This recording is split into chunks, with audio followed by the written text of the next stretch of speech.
Welcome to Eat, Sleep, Wine, Repeat, a podcast for all you wine lovers who, if you're like me, just cannot get enough of the good stuff.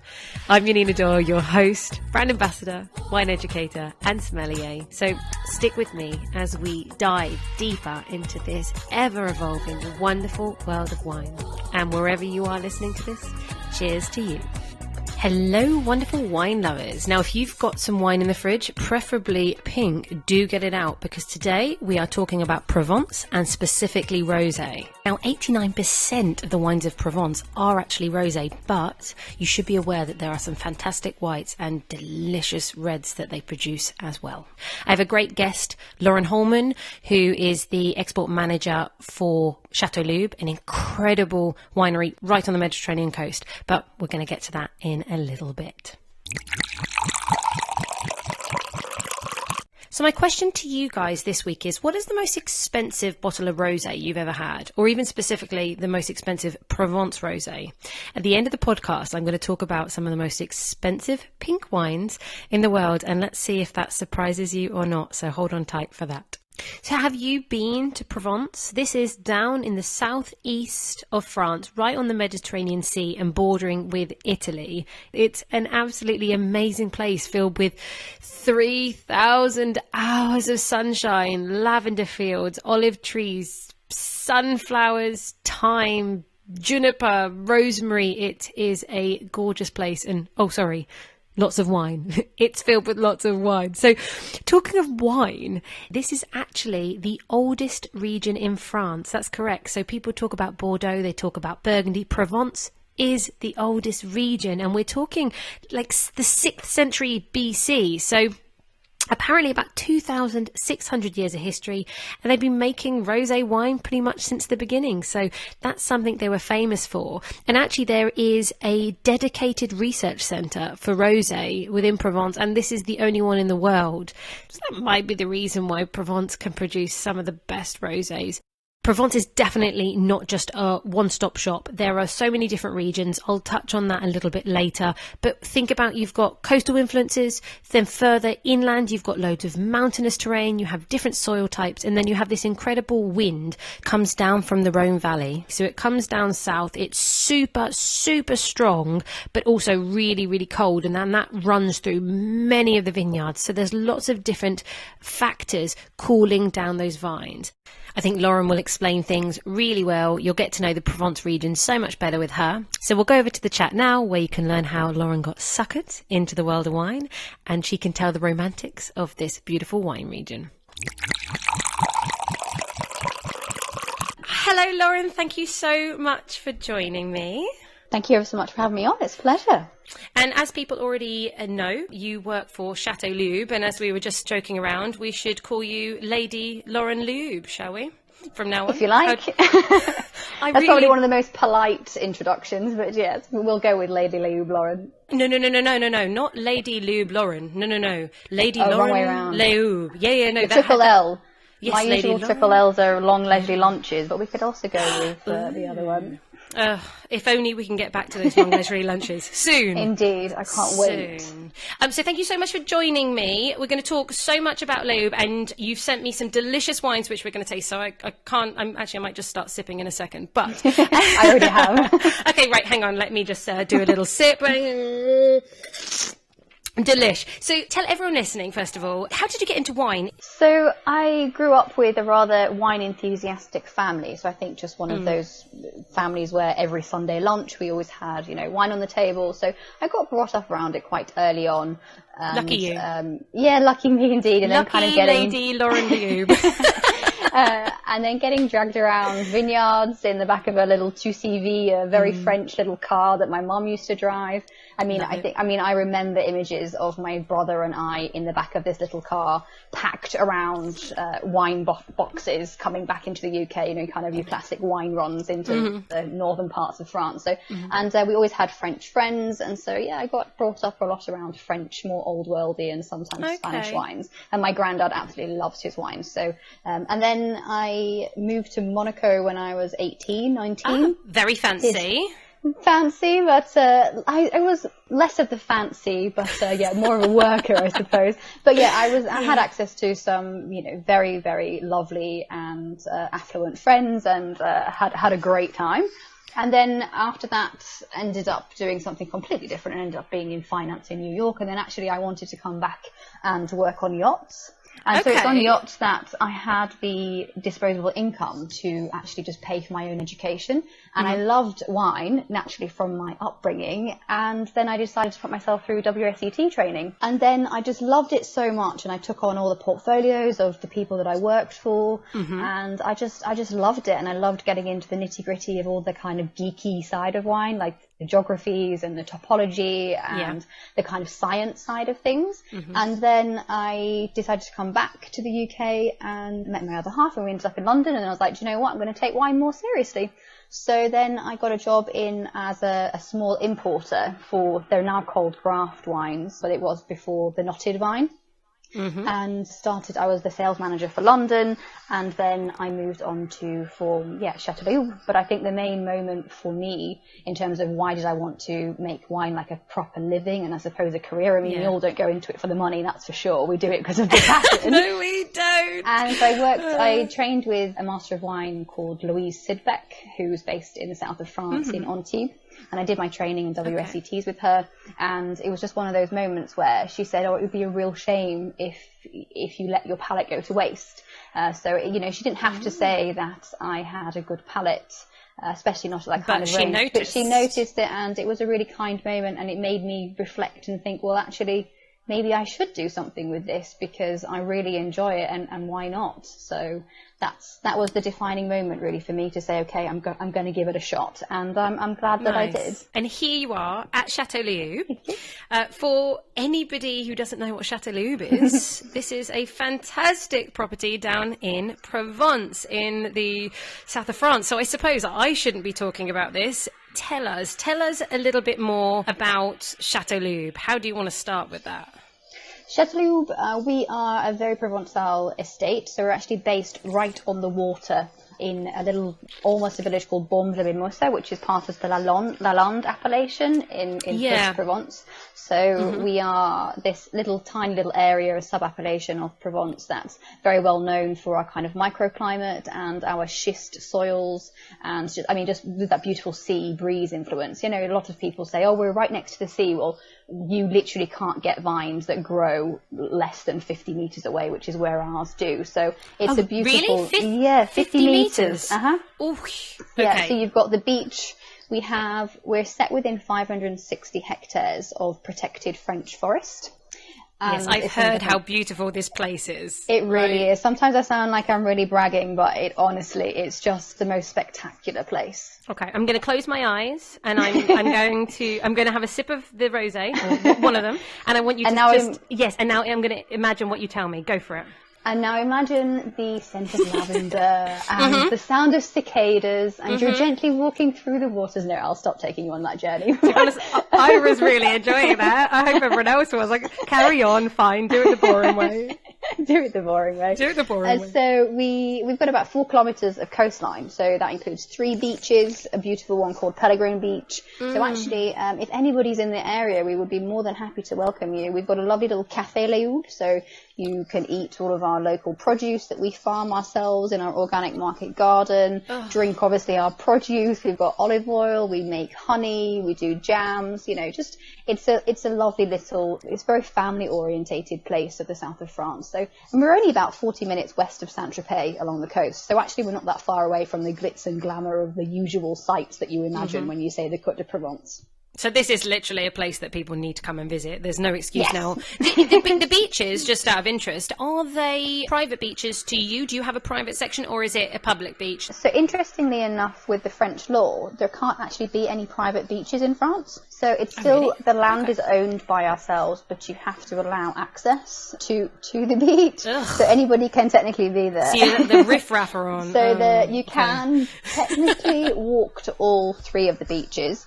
But the one that's most accessible by car, and you can come and obviously eat and drink at our cafe, would be this beach called Pellegrin Beach. So it's really stunning. So kind of your classic, lovely pine trees, and there's this garrigue around, and all the kind of wild mint and wild rosemary and all these herbs. Sorry. You're doing it again. No, honestly, I am going to book a flight. I mean, I'm allowed to get to France. I'm going take people tomorrow. on like a Provence meditation or something. Oh, I think you could actually. There's another career for you. I don't know. Oh, if, that was Château already Léoube... done and dusted. Yoga teaching training in India sorted me right out with that one. So yeah, technically qualified. Fabulous, everyone. Right. So anyone listening, do contact me. I will pass on Lauren's details, and we'll get you hooked up for a rosé and yoga spiritual journey amongst the lavender fields. Let's do it. Right? Let's do Love it. that. Okay, that's a date. Now, how long's Château Léoube been around for? It's been, well, technically Château Léoube, so also it's not just we've put the name Chateau on it. It is actually a property. So there is a castle, a chateau that's 16th century. So it's been around for quite a while, and the vines have actually been around for probably longer than that. I mean, you probably know, but your listeners probably know, but Provence is the oldest wine region in all of France, because it came over from the Greeks and the Romans over on obviously the east side, and migrated over to France, and that's the first place that they hit and decided to make grapes. So it's a region rich in history for grape growing, and so the chateau has always been around, and in terms of why we took over it, so it was 1997. The now current owners is actually a British family, the Bamfords. I know, this is what I love. Yes. And they were in the market for finding a beautiful Provence property along the coast.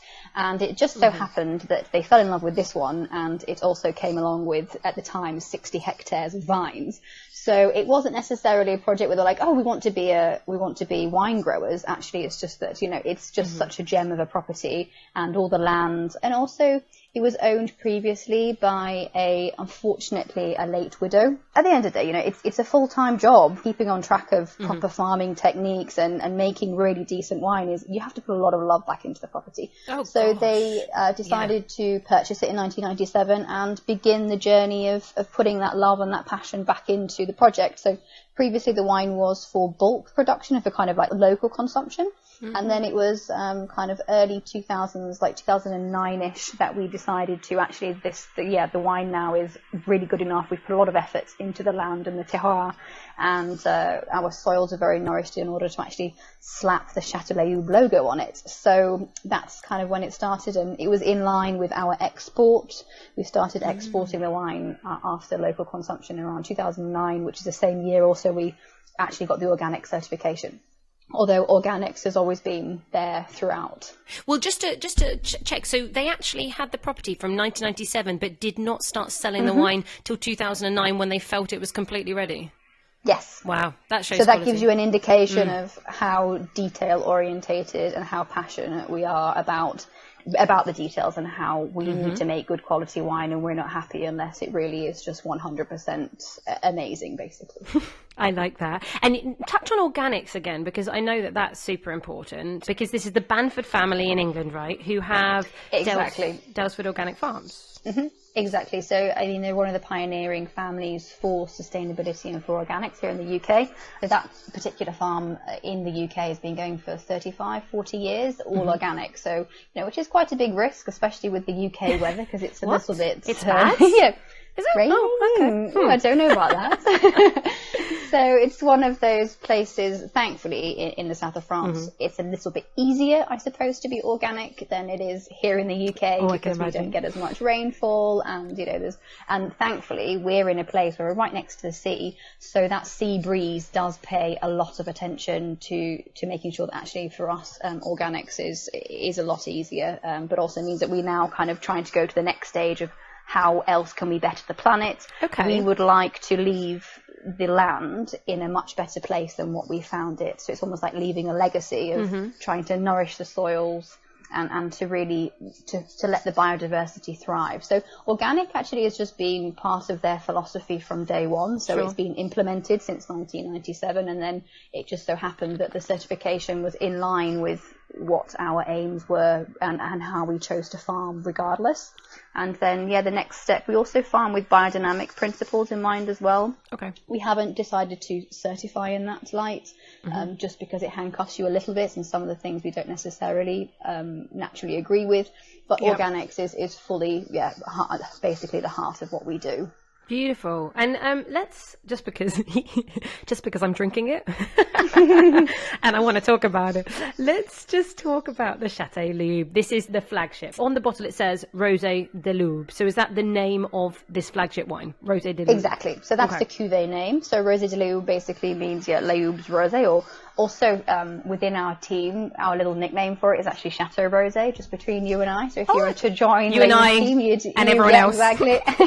Now everybody knows. If you hear Château Rosé, we're also referring to Rosé de Léoube. So this is our flagship rosé. It's what we make the most of. So actually our production for our estate grown wines, which is most of them, that we only make about 400,000 bottles a year, which might sound like quite a lot, but considering our neighbours and people a little bit further up in the mountains make onwards and upwards of millions of bottles, we're still relatively quite small and in essence quite new to the market, because we have only just started really exporting over the past 5-10 years. So this particular wine is kind of your classic grapes. So we've got Grenache and Sancerre are the main leads here, and then we've got a little bit of Syrah and Mourvèdre, and classically every single year there will be a different percentage of all four of those grapes, but always leading with that Grenache and Sancerre.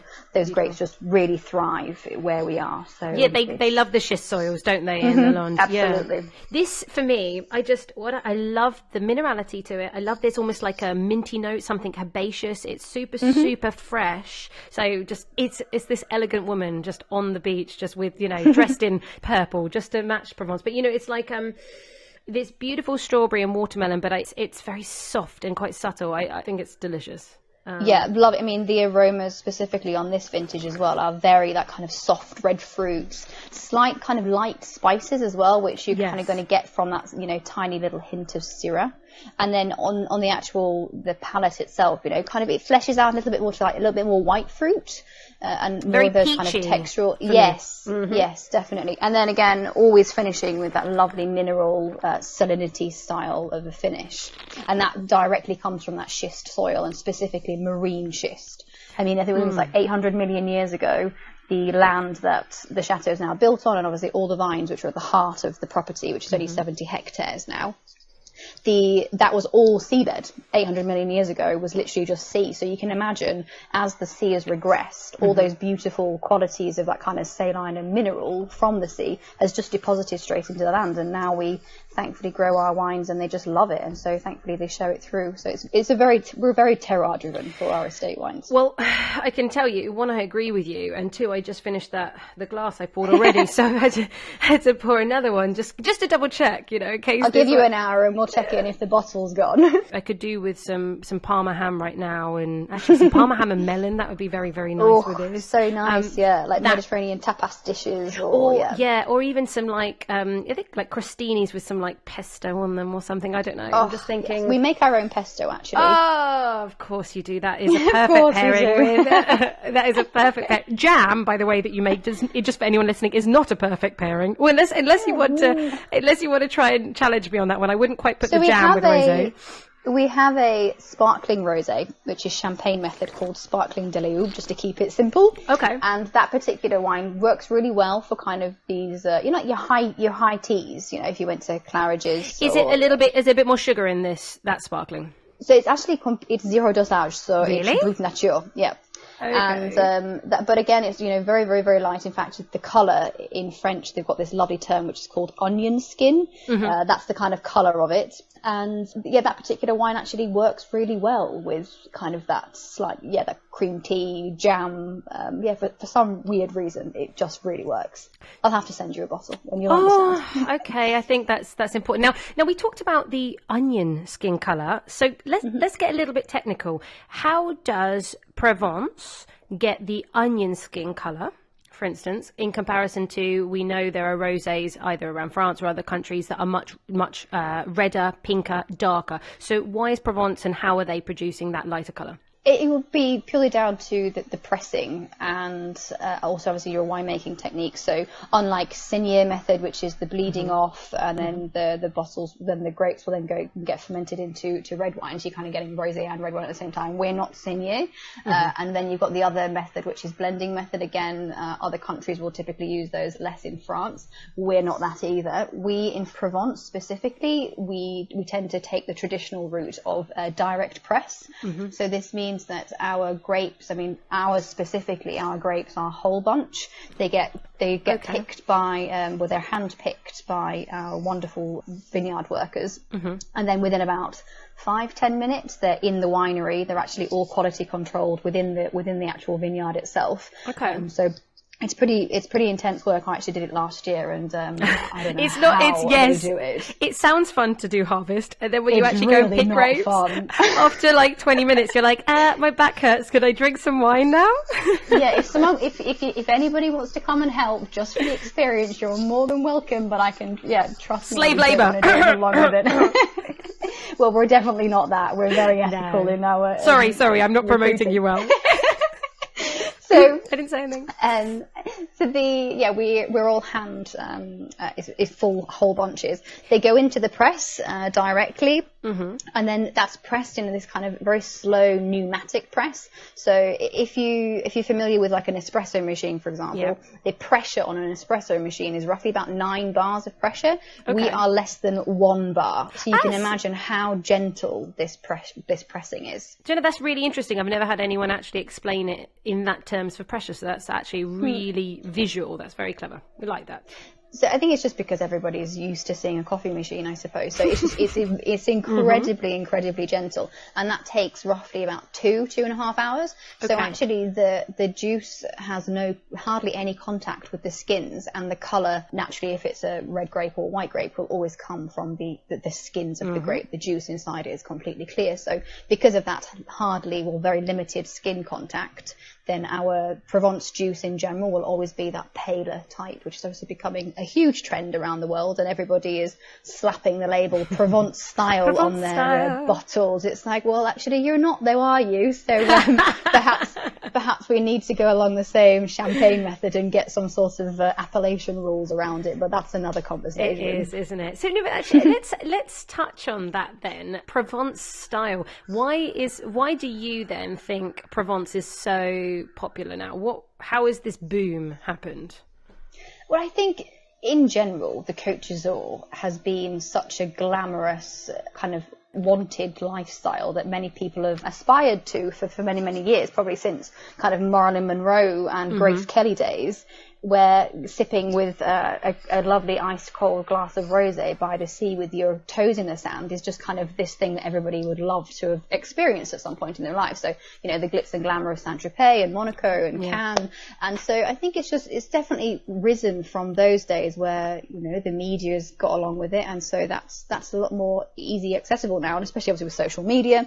And so then I'm not going to name names, but I think we all know of some pretty big ones around the market that have spent a lot of money in marketing, and that's definitely helped put Provence on the map. So thank you ever so much. We've been around for a long time.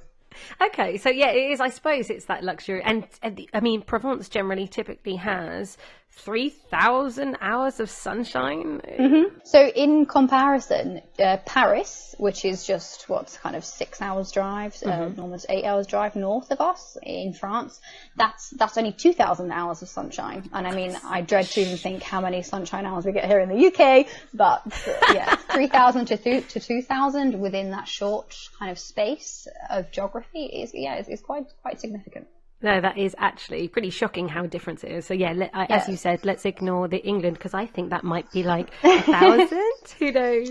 Well, Champagne are buying up all of our south coast, so maybe there's something in this climate change business that we don't really know about too much. But specifically in the south as well, a lot of people do have a problem with, alcohol levels are rising naturally because our sunshine hours are actually also going up, and because there's less and less rain because of climate change, we've definitely seen a shift in even our harvest dates coming relatively nearer and nearer towards a kind of August date than it was even just 5-10 years ago.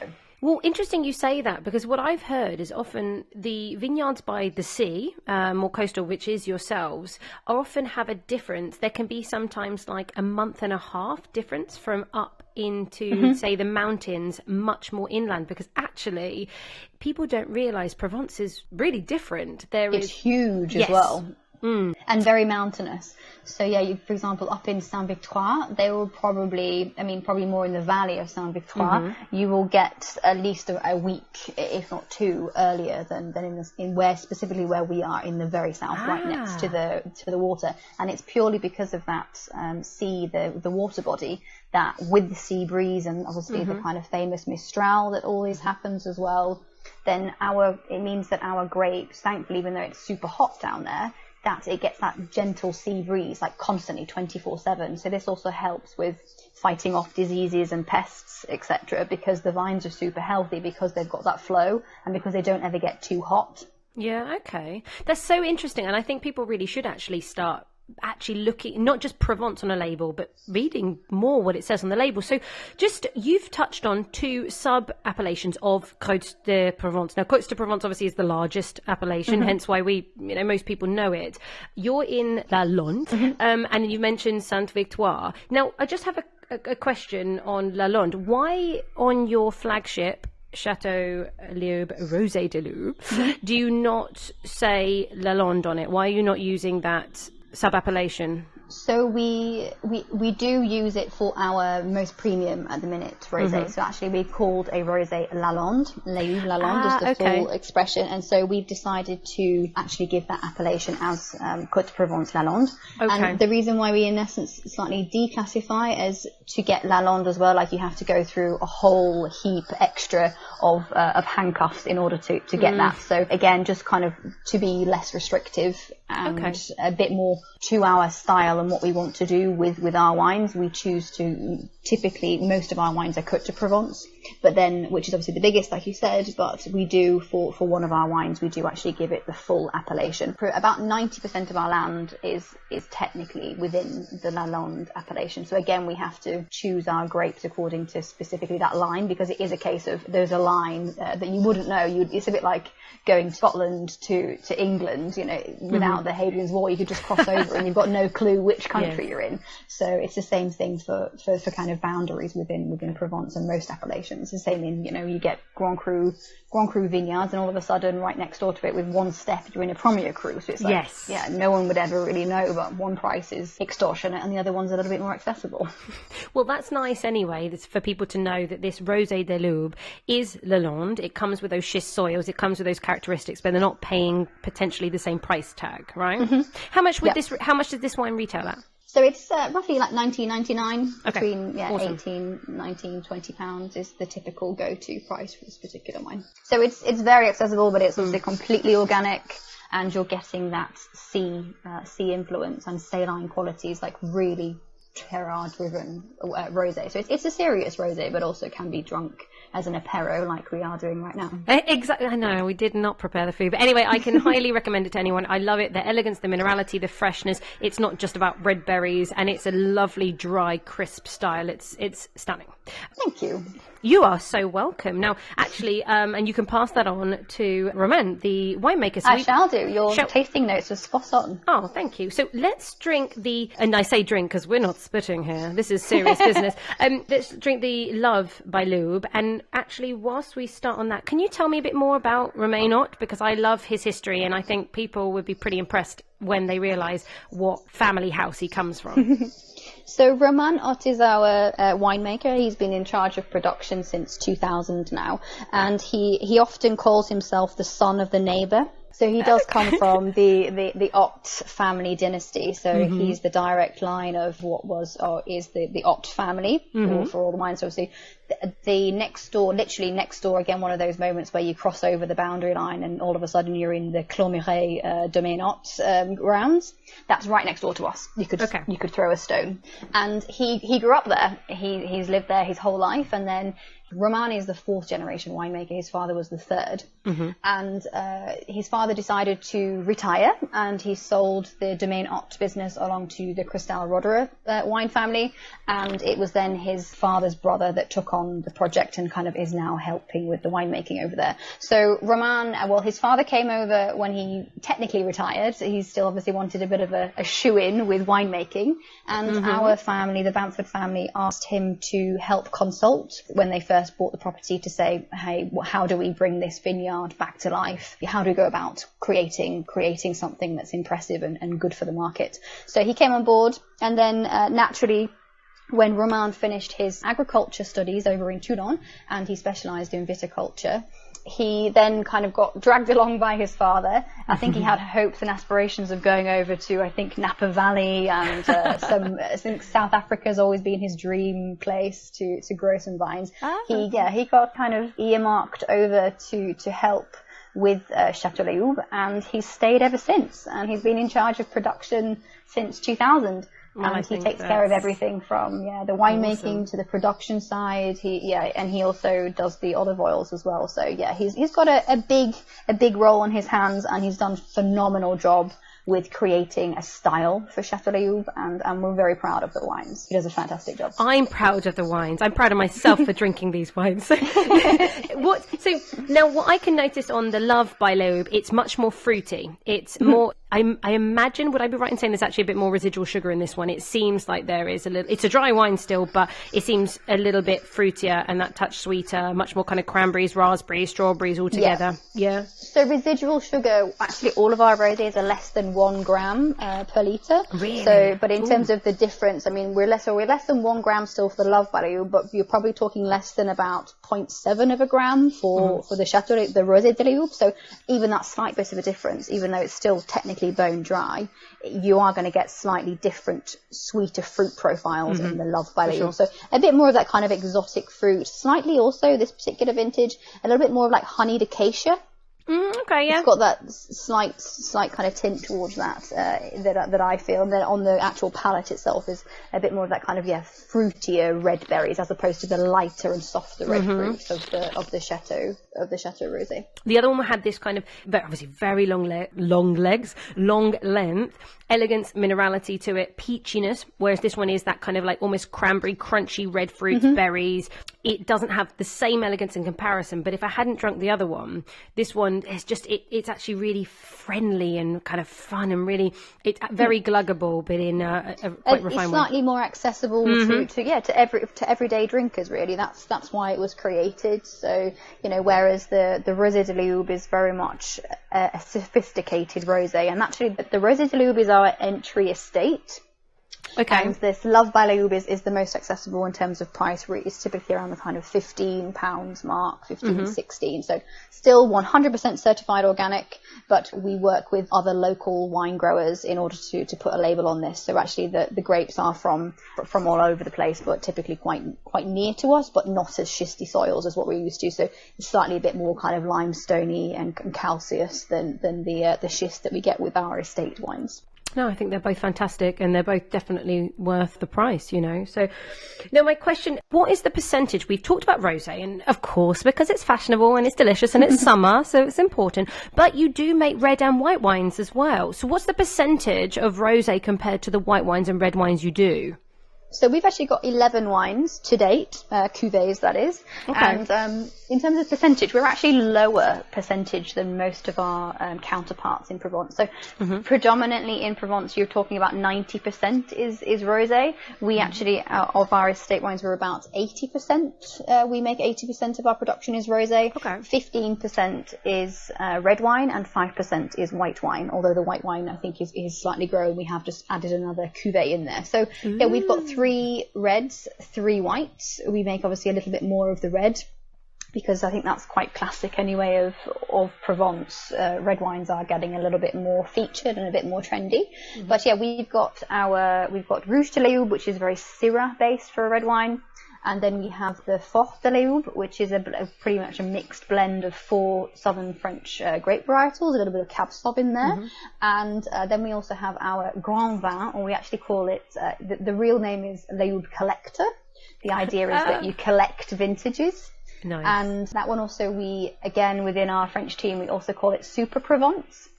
And the reason why is it's actually majority Cabernet Franc. Cabernet Franc is actually not a grape varietal that is technically, to this date, not allowed within the appellation Côte de Provence. So we actually choose to make this Grand Vin and declassify it to Vin de France, just because we planted Cab Franc, or Roman, should I say, planted Cab Franc. I wasn't definitely in wine 20 years ago. He planted it 20 years ago when they first got the estate and started working with the land. They realised that where we are in Provence is the exact same latitude as Tuscany. So in Tuscany you've got Super Tuscans, so you plant a Bordeaux grape varietal in Tuscany and then obviously mix it with the local Sangiovese. Well, we decided to plant a Bordeaux varietal of Cabernet Franc, and it's just thrived. It's really coming into its own. I mean, now the vines are between 15 and 20 years old. They just love it. They love the schist soil. They love the sea breeze, and we've created pretty much majority blend Cabernet Franc. It's beautiful, kind of like that beautiful kind of green bell pepper and the leathery notes. And I mean, the most recent vintage we have is 2013, and we only started actually doing vintages of that in 2011. So we're 2, 3, 4 years in now. So I must have tasted that vintage of the 2011, because I remember working in Beast Restaurant and they brought that wine to me, and it was, the freshness was stunning. The freshness and the power. That's what I remember. Yes, it's a very powerful wine, definitely. But the idea is that, I mean, with quite a lot of single varieties, Cab Francs, they're amazing to age. I mean, this particular bottle, obviously, yes, we're 7 years behind in terms of vintage through the 2013, but it stays in demi-mude, like little 600-litre little oak barrels that are lightly toasted, fairly neutral, and it stays in there for about 24 months, almost 36 months. Wow. So it's got a bit of, structure to the wine as well. And the idea is you just, buy a case, drink a couple yourself with some... it's really lovely with like Sunday roasts and like lamb dishes. Oh, it's just really a gorgeous, very silky wine. Yeah. And then that wine also is really good. Just lay down a couple, a few and have bottles. A bit of a, exactly. If you can behave. Tasting. Yeah, if you can behave. And then just quickly touching on the whites. What whites do you do? Roll, the grape variety roll, is that planted? Yeah. So for anyone who doesn't know roll, that is Vermentino, and Vermentino, the acidity, the freshness, the lemony notes. I love Vermentino. So what white wines do you have then? So we've got the Blanc de Léoube. We have the Blanc Secret de Léoube, which is the kind of the most recent one. So that kind of fleshes out that particular secret range. And then we also have a limited edition one, which is called Éphémère de Léoube, which is so that's kind of that we only made 1,000 bottles of it. It was the first release was last year, and that actually interestingly has a bit of Sauvignon Blanc in there. Again, we chose to declassify and take a couple of risks, and it's just a really beautiful wine. But the Blanc de Léoube has some roll in it, so it's mainly roll and Semillon. Okay. So again, just loves the schist soil, but the roll very much on that kind of oily. So you get the oiliness from the Semillon, and you get those kind of lemony, rindy note from the roll. So yeah, it's beautiful, really beautiful, and very garriguey and herby as well, like quite saline.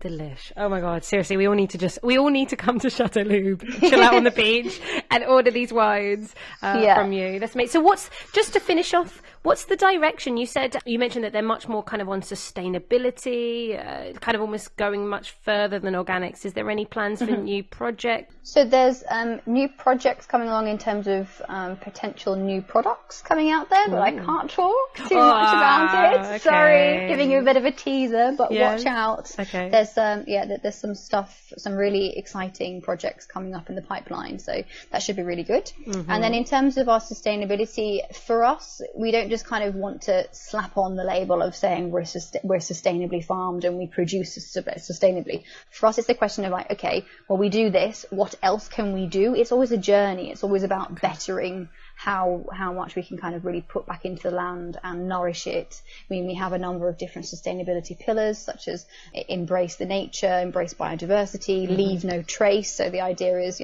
all of our packaging is all recyclable. Oh, okay. We're getting rid of all plastics within our production. We've actually got a purpose-built winery where it's fed in using gravity as opposed to pumps. So, we save energy.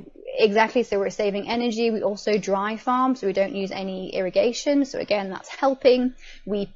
All these beautiful, lovely wild seed banks, so that helps with the soil erosion side of things. We have the sheep do all of our activities they eat all the wild chamomile that happens in spring. So they help us with a bit of pruning, exactly, and natural manure, naturally. Of course. And then so there's just lots of different things. I mean, we use electric vehicles. We have electric vehicle charging points. For even like the cafe, for example, all of the perhaps wasted or kind of unusable fruit and veg that we grow ourselves at the chateau for the actual eating purposes at the cafe, then all goes back into composting. So there's always like a life cycle. This kind of regenerative agriculture is a big part of who we are. And then all sorts of other things like beach cleanup days. We get involved with the community. We do educational tours. Yeah, it's just a way of life. It's very much the heart of what we do is always trying to put back into it. So sustainability is always something that we just naturally look at. It's kind of instinctive. I don't know if it is the fact that I'm drinking Love by Léoube, but I am feeling a lot of love for Château Léoube right now. So can I just say thank you, Lauren? Honestly, there's never enough time. We could go into so many more details about everything, but it's been really informative and I've enjoyed tasting these wines. Both of them at their price point are delicious. And I am serious. We need to talk about me coming to visit this vineyard because we will sort this out. Yes, I need some tranquility, and I highly advise everyone else, get on a flight when you can and get down to... And moments like this, you can even drive to us. It's not too far. Yeah, I suppose we pop to Paris where it rains. Yeah. Less sun, and work your way down. Or you could put your toes in the sand at Café Léoube and drink a nice little glass of organic rosé and some produce. Yeah, well, we will do once we finish driving down. Once we've gone through all the torture of that. Oh, thank you, Lauren. Sorry, hang on. Thank you, lucky lady Lauren Léoube. We appreciate your time for the podcast. I do feel very lucky. We shall carry on chatting another time because I need a partner for the rest of this wine. I look forward to it. Bless you. Thank you, Lauren. Have a lovely day. Thank you ever Take so care. much, and thank you everyone who listened. Oh, cheers. bye. Thank you. Santé. Bye. So who is coming with me to Café Léoube? Send me an email. Let's sort it out. Whilst you're doing that, let me know, what did you think of the grape varieties that we mentioned, Lauren and I? Did you know Cabernet Franc was even growing down in Provence? Well, let's talk about the main grape varieties. So let's focus on red because most of the rosé is coming from red. But although they don't actually do a blend at the end of red and white to make the rosé, what they can do though is they may blend the grapes in the first place to do the pressing. So it's very normal that perhaps Grenache Noir might have some Vermentino roll, as they call it in Provence. Now, the red grape varieties, Grenache Noir. Grenache is lower in acidity, but very much kind of juicy raspberries, lots of red fruits, maybe some white pepper, lower in alcohol, round. It's about the texture. Then Sanso is this lovely grape variety that loves the heat. It's all about yummy, delicious strawberry fruits. I always think Sanso is the kind of fun one, but lovely acidity. Doesn't age that well, but it's great. You have Syrah. That's much more serious. It's big, it's bold, it's got that spicy notes, lots of black fruit. You have Mourvèdre, also known as Monastrell, down in Spain, specifically down in the Jumilla region. And this Mourvèdre is very earthy and meaty, but with all that big black fruit. It's kind of big in everything. Then you have Carignan. Now, that's great for colour. It also has some good tannin, it has good acidity as well, but lovely black fruit and a little bit of spiciness. Now, they're your main ones. Do look out for a grape variety called Tiburon. I don't have time to kind of list the more local varieties, but I adore Tiburon. The history of it, we assume, is from Greece, but they don't quite know, and it's got this incredible herbaceous note. Very aromatic, wild strawberries, wild raspberries. So look out for Tiburon. Now, going to the whites, we mentioned Roll. I adore Roll, or Vermentino.